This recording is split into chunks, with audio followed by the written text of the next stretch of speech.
बिस्मिल्लाहिर्रहमानिर्रहीम। अस्सलाम नाज़रीन, आप देख रहे हैं रियासत और अवाम। मेरा नाम राय साकिब है। वैसे तो आज पूरी कौम और पाकिस्तानी जो पाकिस्तान से बाहर भी हैं, हम तमाम लोग आज क्रिकेट मैच ही देख रहे होंगे। रियासत और अवाम के साथ साथ पूरी अवाम जो है पाकिस्तान की रियासत की, वो आज क्रिकेट में बिजी है। थोड़ा सा बता दूं आपको नाज़रीन के एशिया कप की ये 41 साल तारीख में पहली बार पाकिस्तान और भारत आमने सामने हैं। जब मैं आपसे मुखातिब हुआ भी, जब कट हुआ है, तो इस टाइम के ऊपर पाकिस्तान बैटिंग कर रहे हैं और so far they are doing good job. Expectations obviously बहुत हाई हैं, लेकिन एट द सेम टाइम पूरी कौम की प्रेयर्स जो है वो भी हमारी क्रिकेट टीम के साथ है। इंशाल्लाह we will win this final match. और मैं ज़रा अपने रिपोर्टर्स का तारुफ करवा दूँ। वी वांटेड कि आपको दिखाएं कि इस टाइम क्या मनाजिर हैं, इस टाइम के अंदर इस्लामाबाद के क्या मनाजिर हैं। बिकॉज इतना बड़ा टाकरा था, इतना बड़ा मैच था कि स्पेशल स्क्रीनिंग्स का बंदोबस्त किया गया था। स्क्रीन्स लगाई गई थी डिफरेंट एरियाज, डिफरेंट शहर जो है पाकिस्तान के। वहाँ पे इस्लामाबाद से हमारे रिपोर्टर हैं जी उस्मान मुगल साहब, वो हमें ज्वाइन करेंगे। आप स्क्रीन पे देख पा रहे हैं उनको। और शकील खटक साहब हमें लाहौर से ज्वाइन करेंगे। आई थिंक उस्मान मेरे ज़्यादा नज़दीक है यहाँ से इस्लामाबाद से, तो उस्मान से स्टार्ट कर लेते हैं। उस्मान, अस्सलाम वालेकुम। जी वालेकुम सलाम। आप कहाँ पर हैं? पीछे स्क्रीन तो मुझे नजर आ रही है। क्या विजुअल्स हैं? लोग कितने एक्साइटेड हैं? एक्सपेक्टेशंस क्या हैं? जरा बताइए थोड़ा सा हमें। जी बिल्कुल, एशिया कप में जो हुक्मरानी है उसके फैसले के हवाले से इस वक्त बड़ा मार्का जो है वो चल रहा है पाकिस्तान और भारत के दरमियान, और शहरियों की बड़ी तादाद जो है वो मुख्तलिफ मुकामात पर उन्होंने इस बड़े मैच के हवाले से बड़ी तैयारियां जो है वो कर रखी थी, और खुसूसी तौर पर ये इंतजाम। लाहौर शकील खटक साहब से बात करूं, मैं वापस आपकी तरफ आ रहा हूं। मजे की बात यह है नाज़रीन के यहाँ पे आज पूरी पाकिस्तानी कौम जो टेलीविजन स्क्रीन के सामने है, जब वो पुरजोश बहुत होते हैं तो साथ साथ हम तमाम के तमाम लोग इंक्लूडिंग मी, हम क्रिकेट एक्सपर्ट भी बन जाते हैं, जो कि बहुत रेगुलर क्रिकेट नहीं देखते या खेलते। बट जब ये पाकिस्तान और इंडिया का मैच होता है तो हम तमाम के तमाम लोग क्रिकेट एक्सपर्ट भी हो जाते हैं, क्योंकि इतने पुरजोश होते हैं, इतने चार्ज होते हैं। जरा लाहौर चलते हैं शकील साहब की जानिब। शकील साहब, अस्सलाम वालेकुम। भाईजान कहाँ पे हैं, क्या देख रहे हैं? जरा हमें भी दिखाइए, लोगों से बात करवाइए। कहाँ पे स्क्रीन लगी है लाहौर में? मैं इस वक्त कजाफी स्टेडियम के साए में, पंजाब स्टेडियम है, और यहाँ पर पंजाब स्पोर्ट्स बोर्ड ने एक बड़ी स्क्रीन का एहतमाम किया। जिस तरह ये एशिया कप काफ़ी हंगामा खेज साबित हुआ, क्योंकि इंडिया ने इस एशिया कप को ख़राब करने की हर मुमकिन कोशिश की, चाहे वो हैंडशेक का मामला हो, चाहे इस तरह की मुख्तलिफ चीज़ें आपने देखी थी। लेकिन बावजूद उसके पाकिस्तान टीम में हिम्मत नहीं आ रही, और पाकिस्तान टीम आज फाइनल खेल रही है, और फाइनल में अब तक बड़ी ही ज़बरदस्त परफॉर्मेंस जा रही है। मेरे साथ फैंस तो वैसे सैकड़ों की तादाद में मौजूद हैं। आप मेरे अकब भी देख सकते हैं, मेरे उस साइड की पर भी फैंस ही फैंस हैं। पंजाब स्टेडियम के ऑलमोस्ट तकरीबन 3 स्टैंड भर चुके हैं। बच्चे इतना जोश और जज्बा मैं देख रहा हूँ, एक छक्का लगता है पूरी क्राउड यहाँ पर उठ जाती है। ऐसे लग रहा है जैसे हम लोग दुबई के अंदर मौजूद हैं। कितना एंजॉय करें, क्या एक्सपेक्टेशन करें? इंशाल्लाह हम लोग जीतेंगे। हमें अल्लाह ताला पे बहुत यकीन है, इंशाल्लाह इस दफा पाकिस्तान जीतेगा, क्योंकि हिम्मत नहीं हारती, हिम्मत हारने वालों में से है नहीं हम। इंशाल्लाह हम लोग जीतेंगे। इंडिया को क्या मैसेज देंगे? सवाल ये पूछेगा कि फेवरेट प्लेयर कौन सा है इनका? इंडिया ऐसे ही चलता रहेगा, इंडिया का काम है चलना। सॉरी, आपके क्या सवाल आप पूछना चाहते हैं? बेटी से जरा ये सवाल पूछेगा कि इनका फेवरेट प्लेयर कौन है आज? आपका फेवरेट? मेरा फेवरेट प्लेयर फखर जमान। देखिए अभी फखर बड़ा अच्छा खेल रहा है ना, तो देखिए सबका फखर जमानी फेवरेट प्लेयर है, क्योंकि जब फखर परफॉर्म करता है ना तो फिर इंडिया की टीम के हाथ पांव फूल जाते हैं और वो हारते हैं। मजीद फैंस है, क्या एक्सपेक्टेशन है, कौन सी टीम जीत रही है? इंशाल्लाह पाकिस्तान टीम जीतेगी, जिसने बेहतर खेल ये मैच लेके जाएगी। क्योंकि पुराना छिक्के लगने पे इसलिए खुश होता है क्योंकि 6-0 तो पता ही है सबको कि 6-0 में क्या होता है, इसलिए छक्का उनको बहुत फेवरेट है। ले आज तो लगता है छक्कों की बहार आने वाली है, क्योंकि 6 से पर इंडिया की छेड़ बन चुकी है। बेटी मजा आ रहा है आज? कितना मजा आ रहा है? पाकिस्तान जीतेगा। पाकिस्तान जीतेगा। देखिए ये जज्बात है राय साहब के, पाकिस्तान जीतेगा, कोई बात नहीं करनी और पाकिस्तान जीतेगा सिर्फ। अच्छा शकील, यहाँ पे मजे की बात ये है कि साथ साथ जुगते भी मार रहे हैं 7-6 से। बहुत अच्छा लग रहा है, हम लोग देखने आए हैं स्पेशली पाकिस्तान और इंडिया के मैच को। इंशाल्लाह पाकिस्तान ही जीतेगा। आज अगर पाकिस्तान जीतता है तो 6-0 का इशारा करेंगे? जी बिल्कुल बिल्कुल। कैसे करेंगे, जरा यहाँ डेमो दिखा दिया अभी और राफेल को गिराना है? गिराना तो मुझे नहीं आता, लेकिन चले देखिए 6-0 इतनी छेड़ बन अच्छा चुकी है शकील, मैं रिक्वेस्ट करूंगा आपसे, अपने जरा कैमरामैन को जरा कैमरा पैन करके भी जरा दिखा दे विजुअल्स कि कितना क्राउड है, कितना लाहौर में इस टाइम पे। बिल्कुल बिल्कुल पैन करवा देता। मेरे साथ मौजूद है नवीद भाई, पहले ये वाला माहौल दिखा दीजिएगा। आप देख ले, ता हदे नजर आपको क्राउड ही क्राउड नजर आ रहा है, ठीक है। और उसके बाद अब हम जरा लेफ्ट साइड के ऊपर आ जाते हैं। नवीद भाई जरा लेफ्ट साइड पे क्राउड दिखा दीजिएगा। वहां पे ता हदे नजर आप देखिएगा, आप लगी ऐसे नहीं रहा कि हम पंजाब स्टेडियम बैठे हैं, पाकिस्तान बैठे। ये देखिए जी, एक शॉट लगी है और क्राउड का जोशो खरोश देखिएगा। ये फैसल खोकर मौजूद है पाकिस्तान पंजाब के स्पोर्ट्स मिनिस्टर, वो भी अपनी सीट से उठ के एंजॉय कर रहे हैं और क्राउड का जोश देखिएगा। ये पाकिस्तानियों का वो जोशो खरोश है, यही वो वलवला है जो हमें जोड़ के रखता है, चाहे जो मर्जी हो जाए। लेकिन जब इंडिया के खिलाफ मैच होता है तो फिर पूरी कौम यकजा होती है और एक ही आवाज होती है कि हम इंडिया को शिकस्त देंगे। 2 मैच इंडिया जीत चुका हुआ है, कोई मसला ही नहीं है। अच्छा, मेरे साथ रहिएगा शकील। मैं जरा एक बार फिर से इस्लामाबाद जा रहा हूँ, वापस आपकी तरफ आता हूँ। नाज़रीन, मजे की बात यह है कि आई वाज एक्सपेक्टिंग, सिंस मैं खुद लाहौर का रेजिडेंट हूँ, सो आई वाज एक्सपेक्टिंग कि कज़ाफी स्टेडियम के बाहर अक्सर स्क्रीन्स लगती हैं, जहां पर वो बहुत सारे रेस्टोरेंट भी हैं, तो वहीं पर वो रेस्टोरेंट बंद करवा के स्क्रीन्स लगा दी जाती हैं। बट इस दफा तो स्टेडियम के अंदर स्क्रीन्स लगी हुई हैं और बहुत बड़ा क्राउड है जो इस टाइम पे स्टेडियम के अंदर मौजूद है। हमारे जो पंजाब के प्रोविंशियल स्पोर्ट्स मिनिस्टर हैं, I think sports and youth affairs का पोर्टफोलियो भी उनके पास है, फैसल के पास, वो भी ग्राउंड के अंदर मौजूद हैं और वो भी लोगों के दरमियान देख के, पब्लिक के दरमियान बैठ के, लाहौरियों के दरमियान बैठ के मैच देख रहे हैं। ऑब्वियसली अभी तक की परफॉर्मेंस, जब मैं आपसे मुखातिब, अभी तक की परफॉर्मेंस बहुत अच्छी है और दुआ भी यही है, एक्सपेक्टेशंस भी यही है कि ये परफॉर्मेंस बहुत अच्छी रहेगी। उस्मान, मुझे लगता है कि लाहौर वाले, ऑब्वियसली पॉपुलेशन भी ज्यादा है, लेकिन वो थोड़े नंबर इसलिए ज्यादा लेके कि बहुत ही ज्यादा तादाद है लाहौरियों की तो जो निकले में बाहर, जहां पर आप मौजूद हैं, कि यहां पर भी क्राउड बढ़ता जा रहा है, नंबर बढ़ता जा रहा है? जी देखिए, चूंकि इस्लामाबाद में मुख्तलिफ मुकामात पर जो स्क्रीन हैं वो नस्ब की गई हैं, शहरियों की बहुत बड़ी तादाद जो है वो इस बड़े मार्के को देखने के लिए यहाँ पर मौजूद है। कैमरामैन यशवा है, उनसे मैं कहूँगा कि वो जरा जूम करके आपको दिखाएंगे। नाज़रीन, अभी आपने देखा स्क्रीन के ऊपर साहबजादा फरहान ने 50 मुकम्मल कर लिए, अपने 50 रन मुकम्मल कर लिए हैं और अभी ये हमारे जो ओपनिंग बैट्समैन थे उनकी पार्टनरशिप जारी है, अभी तक 0 आउट है। खटक साहब, एक बार फिर से आपकी तरफ आ रहा हूँ। यहाँ पर तो मुझे काफी सारा शोर सुनाई दिया साहब, जरा फरहान साहब की 50 के ऊपर, लाहौर में भी कुछ शोर मचा एट वंस।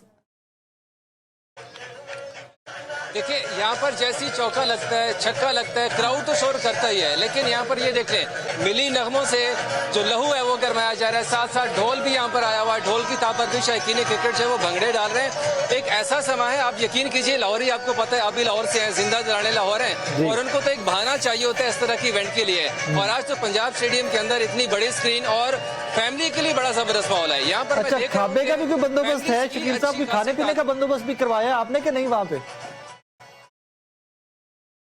देखिए, खाना लाहौरी आपको पता है यहाँ पर अपने साथ भी लेके आए हुए हैं, उनको पता था कि आज पाकिस्तान ने जीतना है, हमने अपने सीटों से नहीं उठना, कोई एक गेंद हमने मिस नहीं करनी।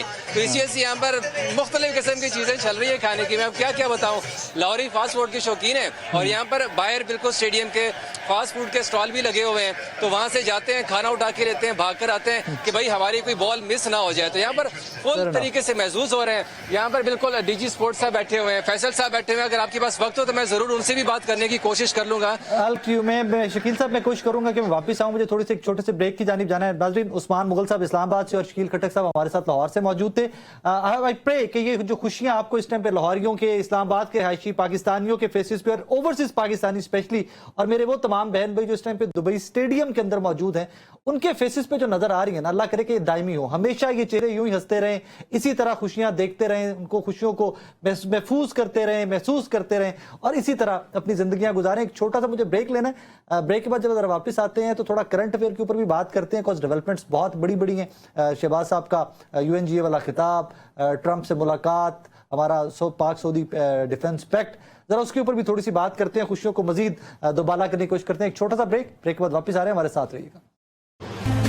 वेलकम बैक नाजरीन। इस सेगमेंट में हमने ज़हमत दी है जनाब खुर्शीद महमूद कसूरी साहब को, जो साबिका वज़ीर ख़ारजा है। रिसेंट शहबाज शरीफ साहब का विजिट, डोनाल्ड ट्रंप से मुलाकातें, हिंदुस्तान अमेरिका के ताल्लुकात ख़राब होते हुए दिखाई देते हैं, इन्हीं तमाम टॉपिक्स के ऊपर बात करते हैं। कसूरी साहब, अस्सलाम वालेकुम सर। वालेकुम अस्सलाम सर, कैसे मिजाज हैं आपके? खैरियत से?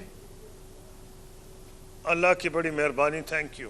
सर, सबसे पहले वज़ीर आज़म शहबाज शरीफ साहब की जनरल असेंबली में तकरीर से स्टार्ट कर लेते हैं। बज़ाहिर तो उन्होंने तमाम पॉइंट्स कवर किए, global warming, terrorism, Hindustan Pakistan के हालात, अमेरिका से बढ़ते हुए पाकिस्तान के ताल्लुकात। सर, आप कैसे देखते हैं उस तकरीर को?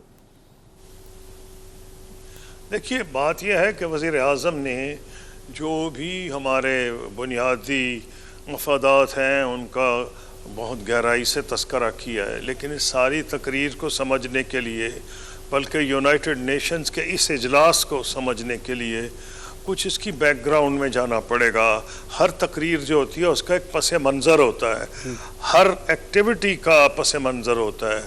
तो यूनाइटेड नेशंस में जो अब के इसकी खुसूसी अहमियत है, उसमें 2-3 चीज़ें मैं आपको बता देता हूँ जी प्लीज। एक तो यह है कि पाकिस्तान इंडिया की 4-डे वॉर जो है, मैंने तो खैर 20 इंटरव्यू उसके बाद दिए थे, लेकिन मैंने तो रिकॉर्ड पे लाने का मजमून भी लिख दिया था तीसरे दिन, जिससे मैंने कहा था कि इसके नतीजे में एक बुनियादी तब्दीली आ गई है जियो स्ट्रेटिजिक सिचुएशन की पूरे खत्ते में, सिर्फ जनूबी एशिया में नहीं, पूरे खत्ते में मैंने कहा था। उसके अलावा आपको देखना पड़ेगा कि शंघाई कोऑपरेशन ऑर्गेनाइजेशन की जो मीटिंग हुई है और जो उसके बाद परेड हुई है, वो एक इम्पोर्टेंट फैक्टर था पस मंज़र में। फिर जो कतर पे हमला हुआ है इसराइल की तरफ से, हालांकि अमेरिकन अड्डा वहाँ मौजूद था।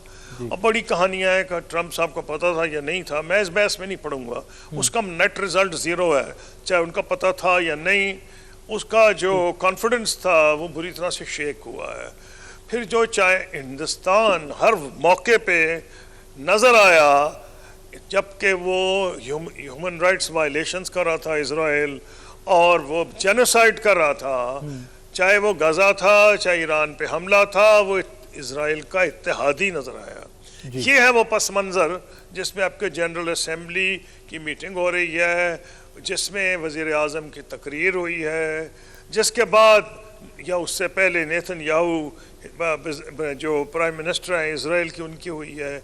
और अगर आप और समझना चाहते हैं तो प्रेसिडेंट ट्रंप की तकरीर का पस मंज़र यह है कि वो सब चीज़ सही बेजार हैं, वो अपनी ऑब्लिगेशन से बेजार हैं, वो इससे बेजार हैं कि अमेरिका सारा वज़न क्यों उठाए, वो इससे बेजार हैं कि यूनाइटेड नेशंस जो है वो आम तौर पर वो स्टैंड्स अडॉप्ट करती है जो अमेरिका नहीं चाहता। तो अगर ये सारी चीज़ को आप देख लें तो आपको नज़र आएगा कि जो वज़ीर आज़म की तकरीर थी उन तमाम चीज़ों को पे सैर हासिल उसने रोशनी डाली है।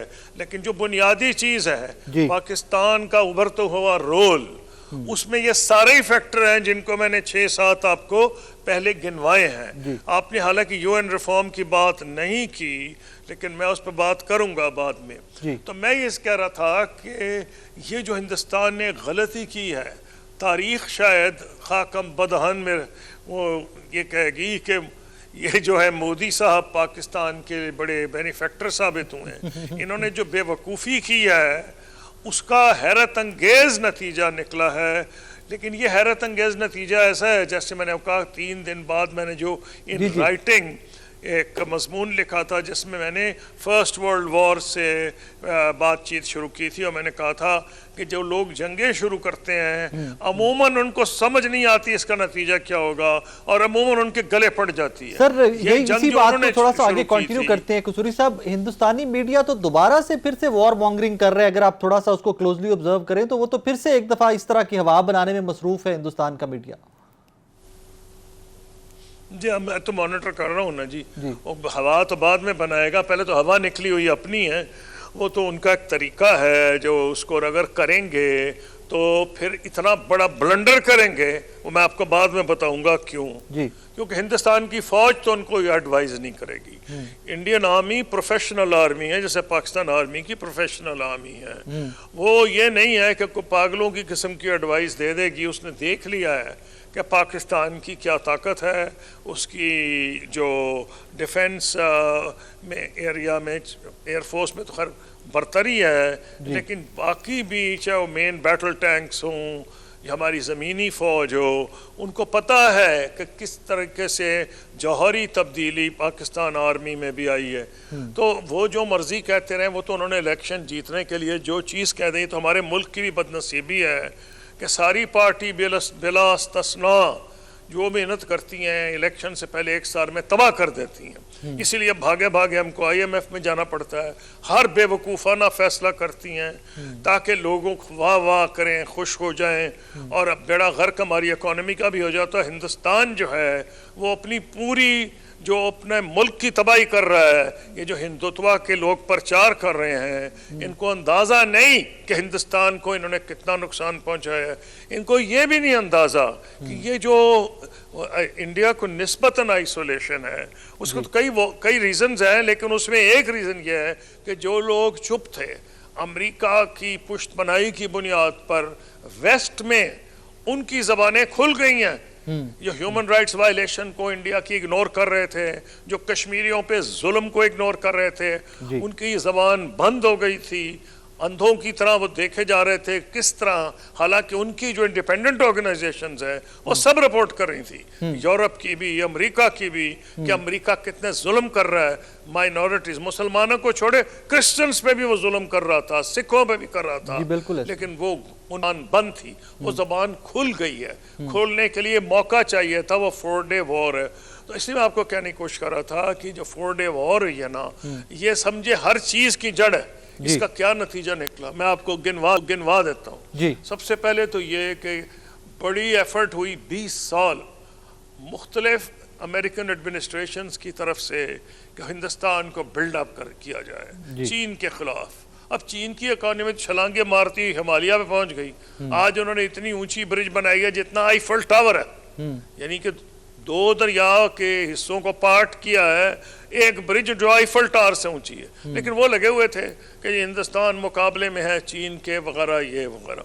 हिंदुस्तान इस प्रोपेगेंडा का खुद शिकार हो गया था। उनको ये गलतफहमी जो थी टोटली दूर हो गई, और अमेरिका की भी गलतफहमी दूर हो गई कि जनाब ये चीन के खिलाफ इनको नेट सिक्योरिटी प्रोवाइडर होंगे साउथ चाइना सी में और दीगर इलाकों। भाई तुम अपना खैर मनाओ, साउथ चाइना सी किधर और तुम किधर, तुम्हारे सर पे तो हिमालय है, हिमालय पे बैठा हुआ है चीन, तो अमेरिका आपकी क्या मदद करने आएगा वहाँ। मैंने अपनी किताब में लिख दिया था कि इंडिया के लिए मुमकिन ही नहीं कि चीन से परमानेंट हॉस्टिलिटी रखे, और आपने देखा है कि इंडिया कोशिश कर रहा है, चीन भी कोशिश कर रहा है हालात नॉर्मलाइज करने की। तो सूरी साहब, अब यहाँ पे ये सवाल पैदा होता है, अब यहाँ पे ये सवाल पैदा होता है कि पाकिस्तान कैसे बैलेंस करेगा। अगर हिंदुस्तान चाइना से अपने मामलात बेहतर करने की कोशिश कर रहा है, तो we all know that, we witness that कि पाकिस्तान और चाइना के मिसाली ताल्लुकात हैं। एक तरफ अमेरिका से ताल्लुकात बहुत अच्छे होते जा रहे हैं। सर, डिप्लोमेटिकली बैलेंस करना कैसे होगा, थोड़ा सा उस पर प्लीज रहनुमाई फरमाइएगा। जी हाँ, मैं आपको बताता हूँ मेरे दौर में मैंने खुद किया कि हमारे दौर में क्या हुआ जब मैं वज़ीर ख़ारजा था। 5 years अनब्रोकन। हमने जिस वक्त मैंने प्रेसिडेंट बुश से बात की, किताब में लिखा, F-16 उनसे लिए, AMRAAM मिसाइल्स लिए, F-16 को अपग्रेड करवाया, और 20 मज़ीद F-18 की बात की। उसी वक्त मुझे इस बात का पे बड़ा फ़ख्र है कि हम बात कर रहे थे JF-17 चीन के साथ बना के लोकल मैन्युफैक्चर में। तो ना अमेरिकन अंधे थे ना चीनी अंधे थे, हम दोनों के साथ बैक वक्त कर रहे थे, कोई झूठ नहीं बोल रहे थे। झूठ पकड़ा जाता है, जैसे भारत में चालाकियां हैं, वो कहते हैं ना टू क्लेवर बाय हाफ। उन्होंने चालाकियां करने की कोशिश की है कि जी हम तो रूस के भी दोस्त हैं, हम अमेरिका के भी दोस्त हैं, हम यूरोप के भी दोस्त हैं, लेकिन यूरोप पे हमला होगा तो हम तेल खरीदेंगे रूस से। ये सारी चीज़ें एक हद तक बर्दाश्त की जाती हैं। तो हमने तो कोई नहीं चीज़ छुपाई। जब मैं वज़ीर ख़ारजा था, हम तो मेजर नॉन नेटो एलाई थे अमेरिका के, और इतने करीब ताल्लुकात कभी हुए नहीं। लेकिन उस वक्त हम सिक्योरिटी काउंसिल के मेंबर थे, मैंने प्रिजाइड किया उस पर। हमने डट के मुखालफत की जब अमेरिका ने फैसला किया इराक पे हमला करने की। तो बावजूद एलाई होते हुए अब भी आपने देखा कि हालांकि हमारी पूरी कोशिश है, अब इस वक्त की बात कर रहे हैं कि हमारे चीन अमेरिका से ताल्लुकात अच्छे हो जाएं, और हैं भी। लेकिन जब अमेरिका ने ईरान पे हमला किया तो हमने अपनी बात छुपाई नहीं। उसकी एक वजह है कि अल्हम्दुलिल्लाह हमारा फॉरेन ऑफिस एक प्रोफेशनल ऑफिस है, उसकी एक मेमोरी है। वो गवर्नमेंट्स को एडवाइस करता है, माने या ना माने। मैं जब फॉरेन मिनिस्टर था मुझे फुल एडवाइस मिलती थी, मैं ज़्यादातर उनसे एग्री करता था, लेकिन कई जगह मैं नहीं भी एग्री करता था, लेकिन वो मैं फैसला करता था सारा कुछ देख के। तो वो एक इंस्टीट्यूशनल मेमोरी स्टेट डिपार्टमेंट की भी है, जो मैं आपको बताऊंगा उसका क्या नतीजा निकला है। नाज़रीन, यहाँ पे वक्त हुआ एक ब्रेक का। ब्रेक के बाद वापस आपकी खिदमत में हाजिर होते हैं, हमारे साथ रहिएगा। वेलकम बैक नाज़रीन। सर, ये जो रिसेंट यूनाइटेड नेशन का दौरा था वज़ीर आज़म का, इसमें वो ऑब्वियसली वफ्द है, इसमें साथ और वज़रा भी गए हैं और स्टाफ मेंबर्स भी जाते हैं। सर, ये डिसाइड कौन करता है कि कौन कौन जाएगा वज़ीर आज़म के साथ?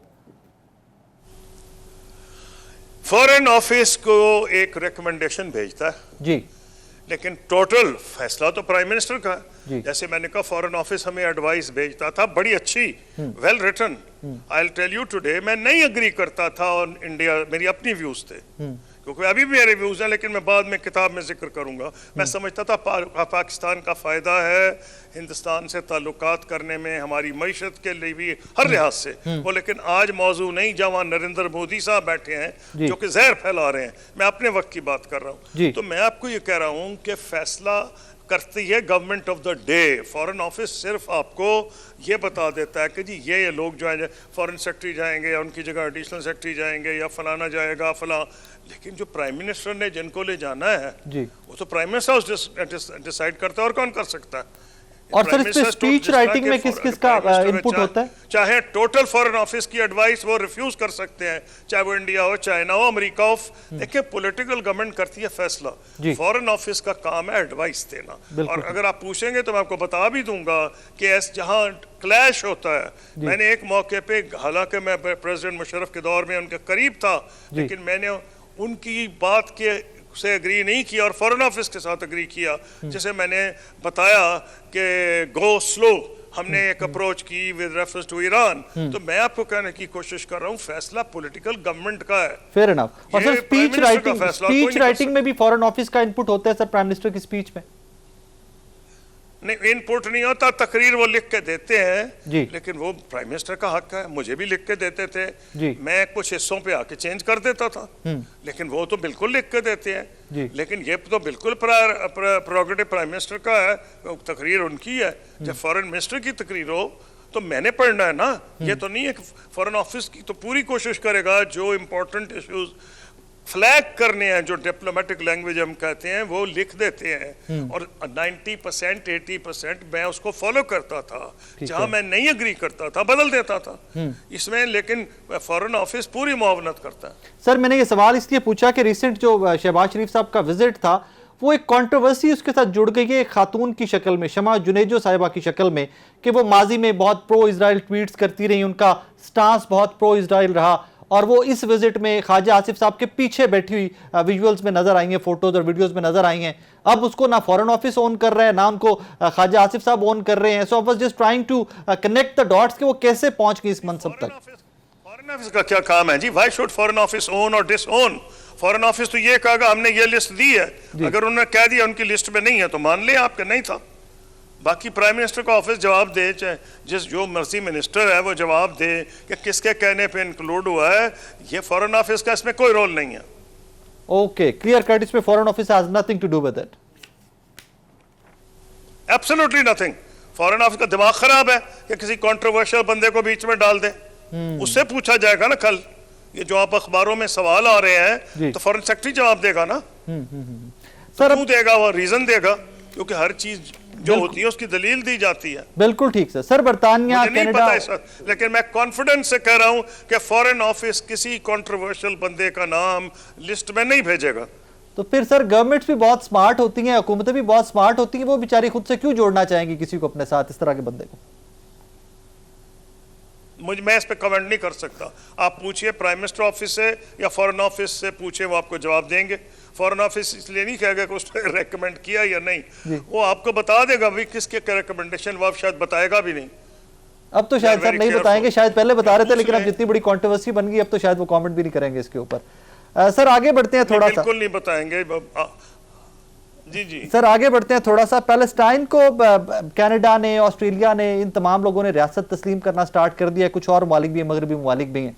सर गुड मूव पैलेस्टीनियंस के लिए, इज इट गुड मूव के कुछ हालात बेहतरी दिखाई दे रही है इनको फ्यूचर में आपको उनके लिए? पैलेस्टीनियन के पहले उनकी जिंदगी है, अगर उनकी जिंदगी नहीं, उनको कब्र में उतारा जा रहा है या जिंदा दरगोर किया जा रहा है, उनके बच्चे उनके सामने मारे जा रहे हैं, तो जो बच जाएंगे वो शायद किसी दिन खुशी मना लें। जब मैं स्टूडेंट था तो एक फ़लस्तीन का बड़ा मशहूर सॉन्ग हुआ करता था, मैं जब कैम्ब्रिज में था, मुझको सिर्फ एक ही लफ्ज़ याद है, सनरजू। अब मुझे नहीं पता उसका क्या मतलब है, लेकिन शायद उसका मफहूम ये था कि एक पता नहीं चिड़िया है या क्या है, वो इधर फ़लस्तीन जा रही है और देख रही है कि आज़ाद हो गया फ़लस्तीन। हाय हाय हाय। खुदा करे कि वो दिन जल्दी आए। आमीन। हाँ, अब आपके सवाल का यूं जवाब है कि जो ये एक वेलकम डेवलपमेंट है और सितम ज़रीफ़ी भी है। जी किन दो मुल्कों ने मुसलमान मुल्कों के सीने में छुरा घोंपा, वो यही दो थे। अब अच्छी बात है कि उनको गलती का एहसास हो रहा है। फ्रांस और बरतानिया, Sykes Picot pact, Sykes Picot pact, ये साइक्स पीको पैक्ट सीक्रेटली किया गया था। उसके बाद बेल्फोर डिक्लेरेशन ओपनली ऐलान किया गया था, जिसका नतीजा ये है, उसके नतीजे में बहुत से अंग्रेज फौजी भी मारे गए, क्योंकि यहूदियों ने जो अपने आप को आज हर एक को कह रहे हैं ना टेररिस्ट, इन्होंने वहाँ का क्या वो डेविड हॉस्पिटल मशहूर था वहाँ का होटल, मुझे इस तरह याद है कि जब मैं कैम्ब्रिज में पढ़ता था तो मेरे साथ एक लड़का पढ़ता था जी, उसका मुझे नाम भी याद है। मैंने कहा तुम्हारा बाप क्या करता है? उसने कहा मेरे बाप को मार दिया यहूदियों ने, ये जो अपने आप को कह रहे हैं कि हम इंडिपेंडेंस चाह रहे हैं, इन्होंने बम मारा था उस होटल में जहाँ अंग्रेज फौजी ठहरे हुए थे। तो उस वक्त तो ये उनको सेलिब्रेट करते थे कि जी ये तो बड़े ज़बरदस्त फ्रीडम फाइटर हैं, जो भी मुखालफत करते हैं हम उसको कत्ल कर देते हैं। तो ये सितम ज़रीफ़ी है, लेकिन ठीक, मैं तो कहता हूँ बेटर लेट देन नेवर। अच्छी बात है बरतानिया और फ्रांस ने रियलाइज़ किया कि उन्होंने तारीख़ी गलती की है। अब खुदा करे कि तारीख़ी मदावा करें, वो सिर्फ रिकग्निशन से नहीं होगा।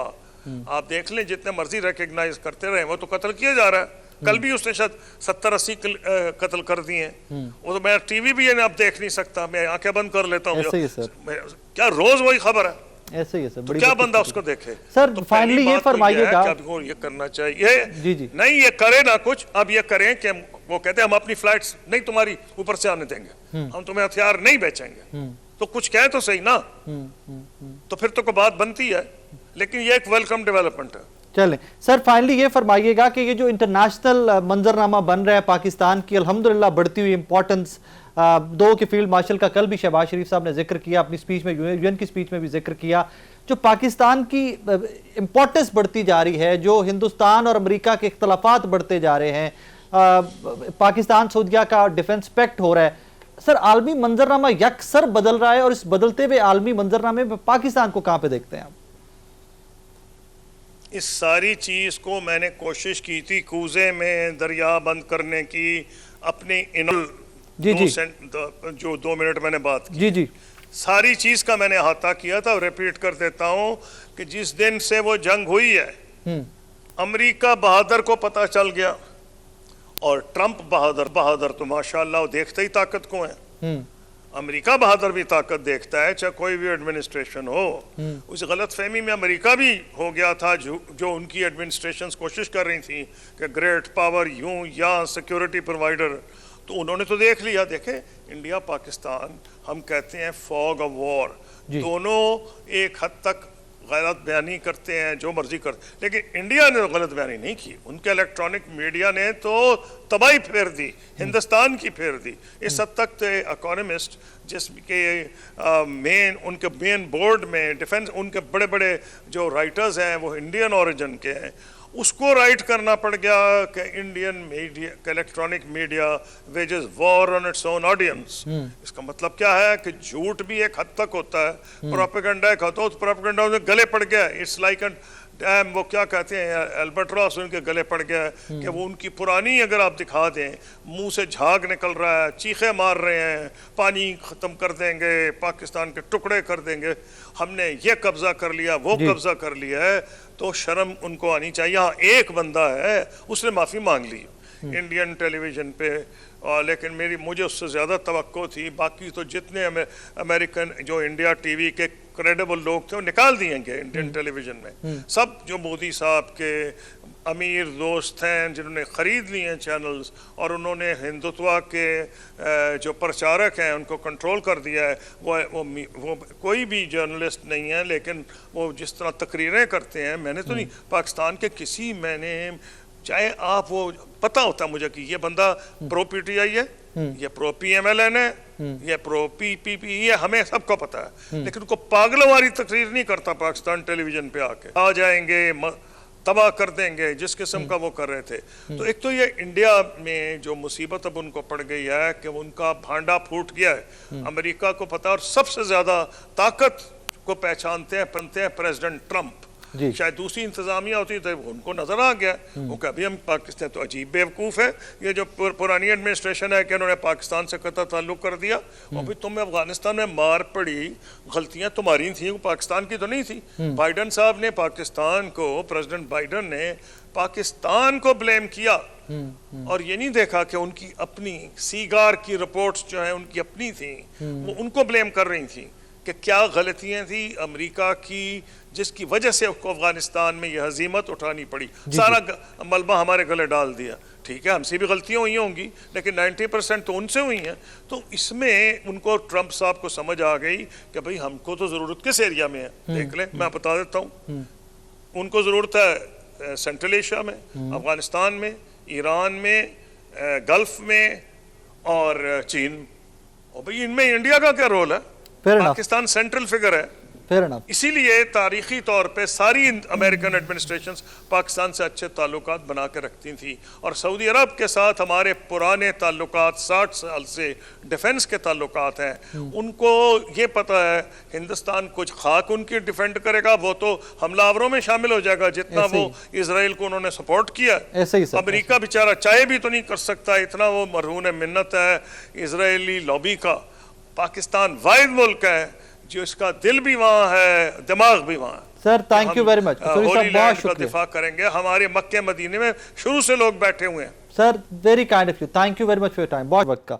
नाज़रीन, जनाब खुर्शीद महमूद कसूरी साहब हमारे साथ मौजूद थे, साबिक़ वज़ीर ख़ारजा हैं।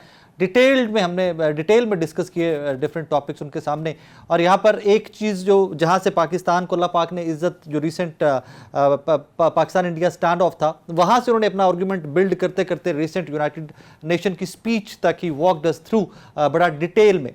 मेरी दुआ यही है कि पाकिस्तान एक पुरअमन मुल्क है, वी ऑल नो दैट, पुरअमन मुल्क है। हम आज भी कहाँ हैं कि हमारे हिंदुस्तान से बैठ के मुज़ाकरात हों, तो हम शायद नहीं बदल सकते, ना हिंदुस्तान हमें बदल सकता है, ना हम हिंदुस्तान को बदल सकते हैं। All that what we can two countries do is sit together and talk about our differences. लेकिन क्या करें, बदकिस्मती की बात यह है कि जहाँ पर प्राइम मिनिस्टर या जहाँ पर गवर्नमेंट्स ऐसी वो एक्सट्रीमिस्ट सोच के मालिक होंगी, वहाँ पर आगे मामलात कैसे चलेंगे। लेट्स होप, जिस तरह यूनाइटेड नेशन के अंदर शहबाज शरीफ साहब ने भी एक बार फिर से ऑफर किया कि हम बामानी मुज़ाकरात के लिए रेडी हैं, लेट्स होप कि पाकिस्तान हिंदुस्तान इकट्ठे बैठे और बामानी मुज़ाकरात से अपने तमाम तरह मामलात जो हैं उनको हल करने की कोशिश करें। अपना बहुत सारा ख्याल रखिएगा, तो हमें याद रखिएगा। अल्लाह हाफ़िज़।